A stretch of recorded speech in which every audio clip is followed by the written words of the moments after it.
पार्वती जी, इसकी आयु इतनी ही थी सो भोग चुका। पार्वती जी ने कहा कि महाराज कृपा करके इस बालक को और आयु दो, नहीं तो इसके माता पिता तड़प तड़प कर मर जाएंगे। पार्वती जी के इस प्रकार बार बार आग्रह करने पर शिव जी ने उनको वरदान दिया और शिव जी महाराज की कृपा से लड़का जीवित हो गया। शिव पार्वती कैलाश चले गए। वह लड़का और उसका मामा उसी प्रकार यज्ञ कराते हुए अपने घर की तरफ चल पड़े और रास्ते में उसी शहर में आए जहाँ पर उस लड़के का विवाह हुआ था।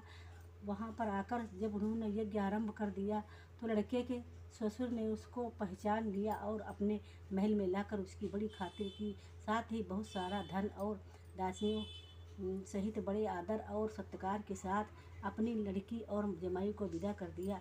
जब वह अपने शहर के निकट आए तो उसके मामा ने कहा कि पहले मैं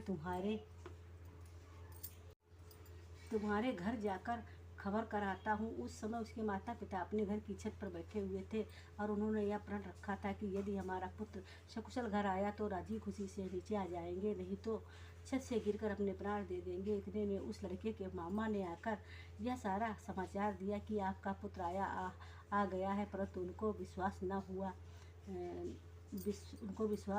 न आया। तब उसके मामा ने स्पष्ट पूर्वक कहा कि आपका पुत्र अपनी स्त्री तथा बहुत सारा धन लेकर आया है। तो उस सेठ ने बड़े आनंद के साथ उनका स्वागत किया और वह बड़ी प्रसन्नता के साथ रहने लगे। इस प्रकार जो कोई भी सोमवार का व्रत धारण करता है अथवा इस कथा को पढ़ता या सुनता है, उसके दुख दूर होकर उसकी समस्त मनोकामनाएं पूर्ण होती हैं। इस लोक में नाना प्रकार के सुख भोगकर अंत में सदाशिव के लोक की प्राप्ति हुआ करती है।